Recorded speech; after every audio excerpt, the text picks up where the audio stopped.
Party के जिलाध्यक्ष आदरणीय फौजी साहब, इस मंच पर चित्रकूट खंगार धर्मशाला के महंत रहे हमारे मार्गदर्शक भगत जी, मोरल के रामकिशोर जी, अर्जुन जी और सभी मंचासीन आदरणीय सम्मानित मेरे पितातुल्य बुजुर्गों, सामने बैठे नौजवान क्रांतिकारी साथियों, माताओं बहनों और सभी उपस्थित विधानसभा बेलू के गांव-गांव से आकर के सभी मेरे सम्मानित साथियों, आज इस चुनावी सभा में आप लोगों के बीच में मुझे बोलने का जो अवसर दिया है, मैं आप सभी का हृदय से अभिनंदन, स्वागत, वंदन करता हूं और प्रणाम करता हूं। साथियों, आज का जो चुनाव है, इस चुनाव देश का चुनाव है। इस देश के चुनाव के लिए मैं आपको बता देना चाहता हूं साथियों कि अभी 29 तारीख को आदरणीय ब्रजेश पाठक जी जब सांसद जी का नामांकन था,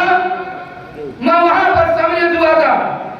समाजवादी पार्टी के प्रदेश सचिव से लेकर के जिले का उपाध्यक्ष तक रह के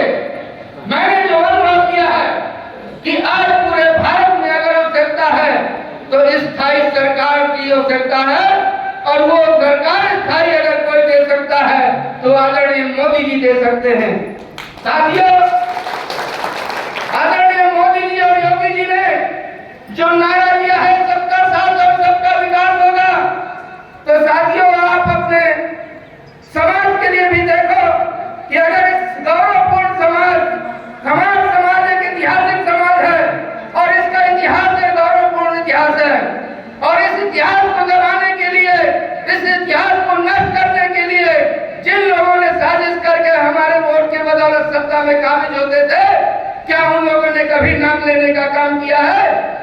अगर किसी ने नाम लेने का काम किया है तो बांदा के सदर विधायक आदरणीय प्रकाश द्विवेदी, आदरणीय योगी जी और आदरणीय मोदी जी ने काम किया है। साथियों, हमें गर्व है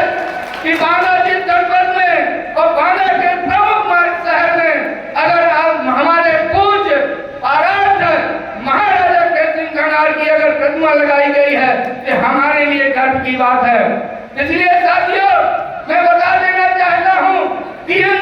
जिन पार्टियों के पीछे हम लोग वोट और सपोर्ट करते थे,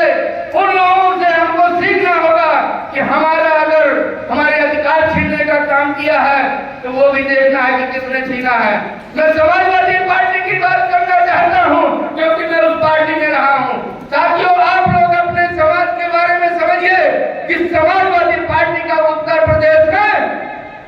हक और हिस्सेदारी देने का काम किया है क्या? आप लोग जरा बताइए कि उत्तर प्रदेश के किसी भी नगर में क्या खंगार समाज का एक भी नगर अध्यक्ष है समाजवादी पार्टी में?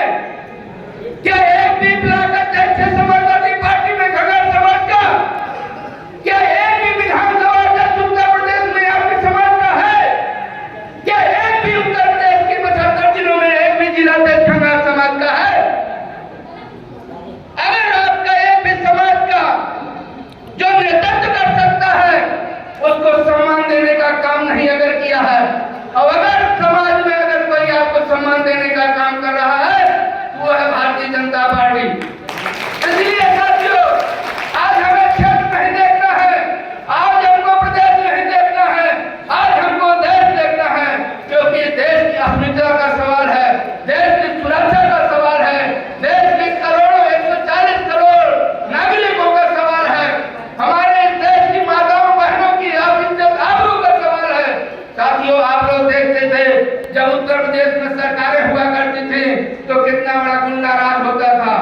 10 बजे रात को बबेरू क्षेत्र के किसी गांव में कोई निकल नहीं सकता था, अगर निकलता था तो उसको लूट लिया जाता था या उसकी हत्या कर दी जाती थी। इस जंगल राज को, इस माफिया राज को, इस भ्रष्ट सरकारों को अगर कोई खत्म करने का काम किया है तो आदरणीय मोदी जी और योगी जी ने किया है। साथियों, आज आप लोगों के बीच में लोग आएंगे, कहेंगे 5 किलो राशन में आपको खरीद लिया है मोदी जी ने, तो साथियों उनको जवाब देना है आपको कि अगर मोदी जी ने 5 किलो राशन प्रति यूनिट देने का काम किया है, तब तुम लोग 1.5 किलो 2 किलो यूनिट तुम भी देते थे, और उस यूनिट को 2-2 महीने 3-3 महीने वितरित नहीं करते थे, सीधे गोदाम से वो माफिया लेकर के व्यापारी के यहाँ बेच देते थे। वो लोग बेच देते थे कि नहीं बेचते थे? अगर वो बेच देते थे तो उसके लिए ये लोग चिंतित हैं कि हमारे माफिया जितने घूम रहे थे उनको जेलों में अगर योगी जी ने भेज दिया है, उन्हें फिर से जेलों से निकाल करके उस माफिया राज को कायम करना चाहते हैं। और आपका 5 किलो राशन आप अगर पेट भर रहा है उसको भी छलने के लिए खड़े रखना चाहते हैं। साथियों, आज कोई भी राशन आपका बिना अंगूठा लगाए, बिना किसी उसके आपके राशन को कोई खा नहीं सकता है। बगैर कोटेदार आपको बिना बुलाए राशन कहीं इधर उधर नहीं डाल सकता है। आपको अगर घर मकान देने का काम किया है, अगर आपकी झुग्गी झोपड़ी थी उस झोपड़ी को अगर पक्का मकान देने का काम किया है, तो आदरणीय योगी